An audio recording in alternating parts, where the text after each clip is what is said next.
Salam, riyaziyyatın sehirli dünyasına hoş gelmişsiniz. Bugün biz sizinle her gün belki de fərqində olmadan istifade ettiğimiz bir şey hakkında danışacağıq. Saymaq. Hazırsınız? Onda gəlin başlayaq. Yaxşı, gəlin birbaşa işə keçək.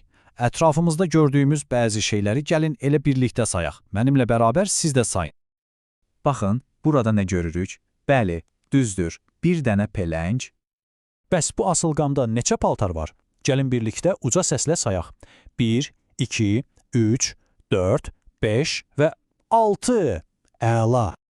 Bəs bizim Güneş sistemimiz. Kim bilir orada neçə planet var? Biraz düşünün. Bəli, tam 8 planet.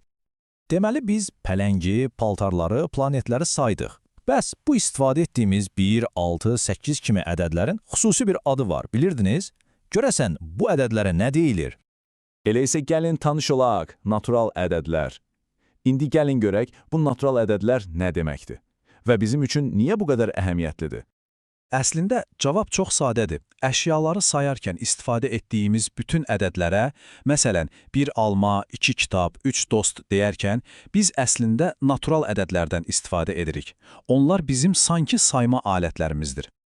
Natural ədədlər sırası həmişə birdən başlayır və ardıcıl şəkildə davam edir. 1, 2, 3, 4, 5. Fikir verdiniz. Hər ədəddən sonra mütləq ondan bir vahid böyük başqa bir ədəd gəlir.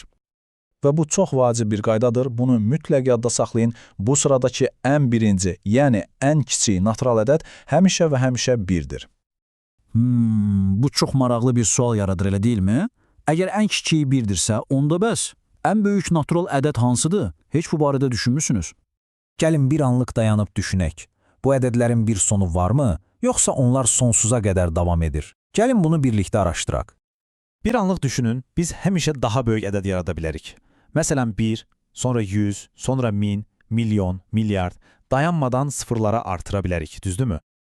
Əslində, siz nə qədər böyük bir rəqəm desəniz də, mən onun üstünə sadəcə 1 gəlib, daha böyüyünü deyə bilərəm. Bu da o deməkdir ki, bu sıranın heç vaxt, amma heç vaxt sonu gəlmir.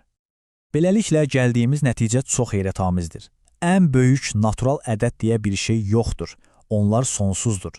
Eyni ilə səmada saya bilmədiyimiz ulduzlar kimi. Yaxşı, bəs bu sonsuz sayda olan ədədlər bizim nəyimizə lazımdır? Gəlin indi də onların gündəlik həyatımızda və hətta elmdə haralarda qarşımıza çıxdığına baxaq. Ən maraqlısı da odur ki, biz otağımızın divarını ölçmək üçün də, kosmosa raket göndərmək üçün də eyni tip ədədlərdən, yəni elə bu natural ədədlərdən istifadə edirik. Çox qəribə deyil? Təsəvvür edin, otağınıza yeni bir yazı masası almaq istəyirsiniz. O, otağa yerləşəcəkmi? Bunu bilmək üçün nə edirsiniz? Əlbəttə ki, ölçüləntini götürüb divarın uzunluğunu ölçürsünüz. Və istifadə etdiyiniz ədədlər, bəli, natural ədədlərdir. Digər tərəfdən, alimlər işığın ağlasığmaz sürətini hesablamaq üçün çox böyük bir natural ədəddən istifadə edirlər. Saniyədə 300.000 kilometr. Təsəvvür edə bilirsiniz, bir göz qırpımında bu qədər məsafə. Bax belə, natural ədədləri öyrənməklə siz əslində riyaziyyat adlı nəhəng və çox maraqlı bir dünyaya ilk, ən vacib addımınızı atmış olursunuz. Onları hündür bir binanın təməli kimi düşünün. O təməl daşları olmasa, o möhtəşəm, hündür binanı tikmək sadəcə mümkün olmazdı.